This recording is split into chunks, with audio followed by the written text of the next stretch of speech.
You ready, Freddie? I'm ready. For those of you that are new, welcome to the shit show that is us. For those of you that are returning, thank you so much. Thank you. Yes, as you can see, we are shooting our Halloween episodes. Spooky. We're so excited. It's our favorite time of year. I know. For sure. Because we're dead inside. Or we just like all things spooky. So the case we are going to talk about today is beyond creepy. Like, imagine taking one of your colleagues to the emergency room and go to get your car. Yeah. And then you're never seen from or heard from again. Ever. But before we dive into this case, My name's Natalie. I'm Erika, and this is Drunken True Crime.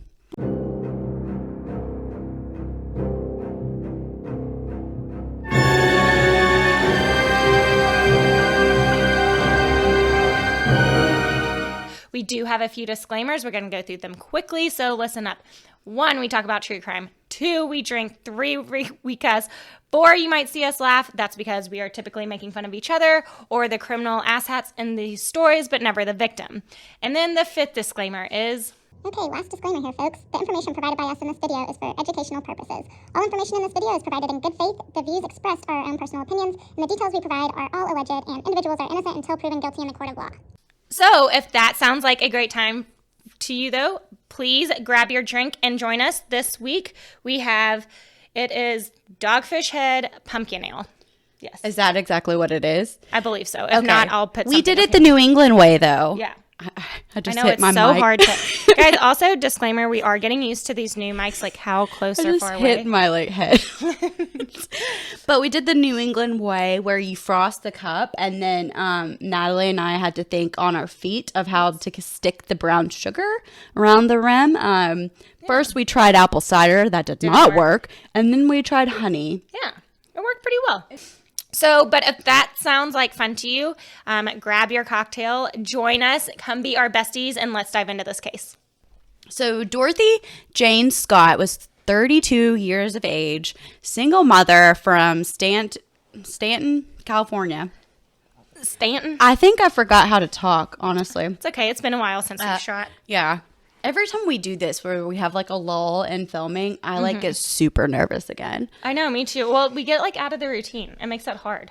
I mean, we do describe ourselves as hot messes, so it is Case in perfectly point. fitting. Case and point. But anyways, so Dorothy was a single mother that is from Stanton, California. On a warm summer's night in 1980, a good deed for a colleague ended in her abduction and murder. 40 years later, her killing remains unsolved. Dorothy Scott worked as a secretary at Swinger's Psych Shop and Custom John Head's shop in Anaheim, which is 5 miles from her home in Stanton. Because I do the Lord's work, I researched what these shops do because I was like, what the fuck are they selling? Are they selling psych shops? Are they selling heads? I had no idea. I was like trying to think I was like, are they psychologists? And then they sell heads? I had no idea. But because I do the Lord's work, this is what they sell. They sell love beads, incense, and lava lamps. So, what are love beads? I would like to say that they're anal beads. No way. No way. They have to be beads that go in something. Please hold while they Google. Okay, so they do not go anywhere near that, Erica. They are one or more long strings of beads that are worn around the neck. They're necklaces. They're necklaces. Okay, so anyways, yeah, back to Dorothy. So on May 28th of 1980, she was heading home from just an employees meeting, and she noticed this strange bite on her coworker's arm. And she was concerned enough that she actually took him to the hospital and took him to U.S. Irvine Medical Center. And then as she was taking them, as they were leaving, another coworker. It's Irvine. What'd I say? Irvine. Oh, shit. You're right. It is Irvine. Thank you. It's okay. I said Stanton. That's embarrassing. And so as they were leaving this employee meeting, and she was going to take the coworker to the hospital, one of the owners named Pam Head offered to go along with them. So at the emergency room, they actually discovered that the colleague Conrad Boston was bitten by a black widow spider. Which Have you ever seen one in real life? No, I have not. They're creepy as hell. I would freak out. I would absolutely I think freak out. they're like, I kind of love them because they bite off their mate's head after they have sex with them and mate. You would. Like, Erica's my like, dream. Yeah. I would love to be able to do that. Anyway, so Conrad was given some prescriptions by the doctors and was basically told like to get the fuck out. It was 11 p.m. at that point, and they don't really say that, but They're like switching shifts and they're like, get the fuck out. But like it's like 11 p.m. Like, come on, we got you your meds. Like, you're fine. You might have a out. gaping hole in your forearm later on, but it's fine. That's nothing. That's nothing. You can deal with that at home, No worries. Anyways. So Dorothy offered to go and get the car while her two colleagues stayed in like, the Erling or like ambulance bay area so that they didn't have to walk to the car with her, right? So painting the picture here. Yeah, so painting it real good. After a few minutes go by, though, like Dorothy should have been there by now. She hadn't showed up yet. And so finally, like Conrad and Pam, they were like, okay, what the heck? And they go to actually look for her. Now, as soon as they actually get outside, this white station wagon flew towards them in the parking lot. So the two waved their arms trying to flag her down because they thought it was Dorothy because it was Dorothy's car. Right. But like the headlights were so bright that they weren't actually able to see the driver. The car turned a sharp right out of the parking lot and disappeared from view. So they thought that this was kind of weird, but they're like, okay, maybe she's rushing home to her son. Right. Still kind of weird, though. I don't know why they wouldn't be more concerned. She did an Irish goodbye like Erika likes to do. But, like, she was their ride home. This would have freaked me out. But they waited a few hours, but after a while and they still hadn't heard from her, they finally called the police. I think this is kind of weird. I don't know why they Well, that would be alarming to me as well. As much Yeah. as I like to do an Irish goodbye, I'm still not going to leave someone hanging when I was the ride. Exactly, from a hospital. It's not even like a Exactly. bar and they're like not coming out. Like, like that was kind of weird to me. But anyways, the following day, though, Dorothy's car was found abandoned and burnt in the alleyway, just 10 miles from the hospital. I don't understand why people burn a car. Like you're still able to identify it. So like what's the point unless her remains are in there? But they weren't. Maybe Evidence? if they were in there, evidence. That's Okay. what I would say, like to remove any evidence that they were in there. But anyway, so police began working on the theory that Dorothy was kidnapped. Obviously, these are big red signs that something nefarious happened here. And so the police jump right on it. So prior to her disappearance, Dorothy had been receiving terrifying phone calls from an unknown caller. Dorothy would often say that the male voice on the other end of the line seemed familiar to her, but she never found out who it was. That's awful. That's so fucking creepy. If I would get phone calls like that, and remember, guys, this is what, in the 80s? This is in the 80s before the Scream movies were, made. Well, like before you had caller ID, before you could like backtrack or reverse, whatever, figure out who was calling you. Like, we're talking landlines here. Yeah. So that would terrify the crap out of me. That would scare the shit out of me today. That would scare the shit out of me today if like someone was calling me from an unknown number and continuing to do this. And like you couldn't even change your like phone number as easily as you can now. Like, awful. So the voice was a frequent caller, calling Dorothy almost every day, forcing the police to take extreme measures and install a voice recorder Thank in God, her though. House. That's good though. That's good. That. They jumped on it. They believed her. One time, the caller told Dorothy, "When I get you alone, I will cut you up into tiny pieces so no one will ever find you." If that wasn't terrifying enough, the man warned that he was watching her at all times. This is awful. Like, I would be shitting myself. I would move states. Probably. If I didn't have- Countries. Continents. Yeah, for real though. I would live on Antarctica. And one evening, the guy demanded Dorothy to look outside. On the hood of her car was a single dead black rose. I'm out. To your point, I'm going to Antarctica. I can't. That's so terrifying.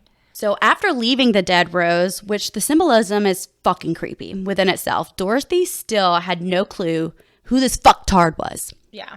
This chilled Dorothy to the core. Who would be okay with How did she, I want to really understand this. Sorry, I burped. How did she, function as a regular human being? She still went to, work, and she still went to the hospital with a colleague. I don't know. She's got to had be a Superwoman. son, like- yeah. I mean, I honestly don't know. I would be frozen. I'm not joking when I say that. So you would be probably flight. Yeah, I would flight all the way. Or freeze. You'd be freeze or flight. I think I would flight.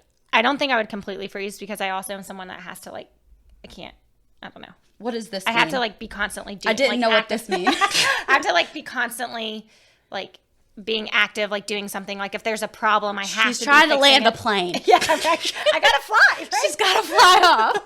No, but I constantly have to be doing something, fixing the issue, things of that nature. I can't just sit idly by and watch. If something goes bad, I have to be fixing it. Well, that's kind of like fight too, though. If that's what you're doing. Yeah, but the fixing might be fleeing to a different country. The fixing is bye, David. I'm moving. Oh no, he would be coming with me. No, I was about to say, fuck you. I'm moving to a different country. No, David's coming with me. I don't give a shit about the businesses. We'll figure it out. Dorothy started taking self-defense classes to protect herself from this creepy ass goon. But to this day, the caller/murderer remains unknown. I mean, we don't fully know if the caller was the murderer, but that's the only real suspect. Again, Dorothy Stalker was not they dug into this, right? The police, they jumped on it right away, and they were trying to figure out who the stalker was. They figured out that it wasn't an ex-partner, an individual that she had any form of relationship with. However, he was able to watch her, to follow her, to send her creepy ass phone messages, to note all of her movements, her clothing, her location, all without raising a suspicion about those around him or being spotted by Dorothy herself. Dorothy had no idea who this was. I mean, it wouldn't be an ex-partner. I'm thinking of maybe a woman in her life or something. That could be because that's not immediately as a person you would think, oh, it's a man. It's a male. Right. So and you to could your point, easily change one of those voices. Yeah, change things yours. and scream. Right. And change it. I wonder if that was available in the 80s. But yeah, to your point, it could have been a woman, and that's why they were so not able to catch her. Well, that's why she would have gone off the radar. Yeah, exactly. If someone had an obsession with her. Yeah, exactly. Now, what this tells me, this dude / maybe woman needs to get a fucking hobby. Yeah. I mean, there's got to be something wrong with him. Understand people obsession. People watching is fun. Yeah. I'm going to Walmart and people watching all day. Airports. I love to fucking do that. Airports are my favorite. I do that at my local anything. However, I don't take it on as a job and bring fear to that. Think about the fear that this person is having on Dorothy in her entire life. It's got to, even if Dorothy has a really strong front, it's got to be just raising havoc on her life. Mm-hmm. And so for someone to be doing this and how the fuck they haven't been caught is terrifying. That person is still out there. Hopefully also when I say they need a hobby, what are they doing? Do they have a steady job? No, obviously they not. would never have to have. I mean, they probably didn't. Which that's what I'm saying. How is this person? I don't know. To your point, it had to have been so frustrating for the police too, because they did their job. They actively were trying to go after this person and catch them. So, anyways, but this person should really start looking into different hobbies. Maybe taking underwater basket weaving up. I would definitely.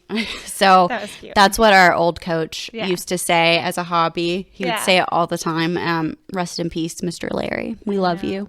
Mr. Larry. When did we Lair Bear. call him Mr. Larry? Lair Bear. Yeah. Or curling. Or even take up some pottery classes a la Ghost.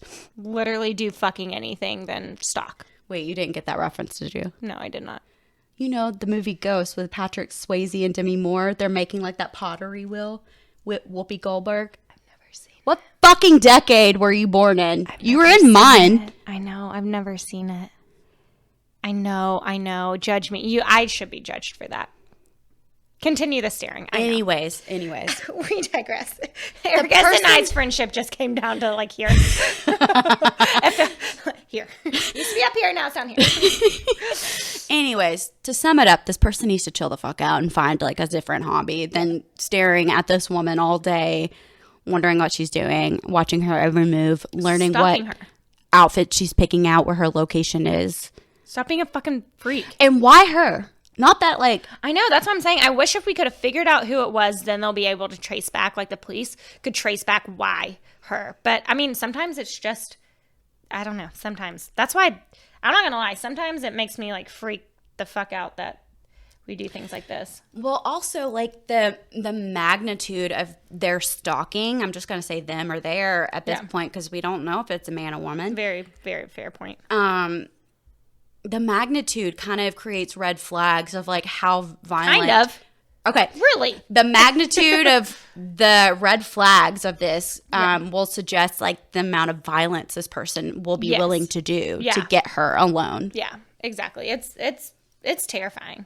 So in June of 1980, a man called the Orange County Register. Okay. Okay. Register. So, called the Orange County Register. A local newspaper that had published the story of Dorothy's disappearance. The man claimed that he had killed Dorothy, and now police believed that the caller was the murderer. So they do agree that this person who called in was the one responsible for Dorothy's kidnapping and murder. So from 1980 to 1984, Dorothy's mother, Verna, was also receiving phone calls from a man claiming to have Dorothy in his possession, or had already killed her, which again is terrifying. So let's say maybe it wasn't this phone, like the caller who was stalking, or the stalker of Dorothy wasn't the one that killed her. This asshat is now getting rocks off on terrifying the family. Anyways, none of the calls were traced because the caller wouldn't stay on the line long enough, meaning that they were sophisticated enough to know. They were intelligent to know that. Not to stay on the phone long enough. So in August of 1984, a construction worker found dog and human remains that were side by side. I know. It's always the dogs that get the haircut, not the human beings. But doggies. I know, I get it. And I think a lot of y'all... obsession with copper. Yeah, well, a lot of you guys can relate too. Because I remember we talked about that in the Katie Janess one, and people understood. Y'all get it. Our dog and animal lovers out there. But... So the bones were partially charred, and the police think that they had been there for 2 years. So as a bushfire had been on the site... Oh, wait. Let me try that again. So the bones were partially charred. Fuck my life. Let me try that one more time. The bones were partially charred, and the police think that they had been there for 2 years. And they think this because a bushfire had been there at that site in 1982. Now, a ring and a watch was found on the human remains, and Verna, remember Dorothy's mom, said that the watch... You're saying Verna. Her name's Vera, like Vera Bradley. Oh. Okay, guys, I'm sorry I said Dorothy's mom's name wrong. It is not Verna. It is, in fact, Vera. I apologize. I have no excuses here. So, anyways, a ring and a watch was found on the human remains, and Vera said that the watch had stopped at 12:30 a.m. on May 29th, about an hour after Conrad and Pam saw Dorothy's car drive away. So then on August 14th, the remains were identified as Dorothy through dental records, and an autopsy done could not determine the cause of death, unfortunately. A memorial was held on August 22nd in memory of Dorothy and her dog, which is... I know. Also, where did the dog come into play? Was the dog with him, I guess, when they went to the... I don't know. Like, ER? Like, how Maybe the dog they went back to her house and got the dog. What a psychopath. Maybe the dog was just with them, though. Like, maybe it was, like, one of those shops. It feels like a shop where they would let your dog, like... But they were at the emergency room. Yeah, but they could have just taken her and, like, it's the 80s. Like, rolled the window down and let the dog just chill. But, like, let's humor me for a second. Yeah. Like... What if they went back to the house and the dog, like, they were trying to get in and the dog, like, attacked him because he or she knew that the mom was, under duress. Yeah. Maybe. Kind of like Katie Janess and her dog. Yeah, maybe. But don't you think the police would have, like, said something about them seeing, like, I feel like there would have been evidence about them going back to her house. It wasn't known. Yeah, that's true. They could have had that and then just not release the fact that that was a thing. Information. Yeah. Right. What if they had DNA on this guy from going back? Anyways, we digress. Anyways. So. Final thoughts, Natalie. Terrifying. Absolutely freaking terrifying. I hate unsolved cases. Which I do all the time. I know. I hate that she disappeared. I am glad that they finally found her body. And I would be really interested to see if someone could go back nowadays and look back at the autopsy report to see if they could even just have an idea of what the cause of death was. Because I feel like that would help a lot. And if there's any records from all those voice recordings that they had of her house, if somehow maybe technology is advanced to where they could get some more information to try to figure out where those calls originated from. I would also like to know if, like, there's more unsolved murders like this. Yeah, where they call, because that's where gotta they called. Yeah, that's got to be the signature. Yeah, but also, they were just sophisticated. Like, that couldn't have been the first time. No, I don't know. Maybe they planned it, and so this person seems quite anal, because one, if they're constantly calling, and the fact that when she was murdered, then calling the mom, like, they seem very anal and very, like, have to do a routine. Right. And so I'm wondering if obsession maybe exactly they're becomes obsessed. their whole life. So I'm wondering if they just put so much thought and effort into this that they really could just have gotten away with it. I mean, this being the first time, I would think they'd have to do it again. I mean, a Criminal Minds episode even went into this. So Yeah. that's what I'm thinking. Yeah, I don't know. It's interesting. But what do you guys think? What do you guys think? Let us know. So if you enjoyed this, please give us a follow.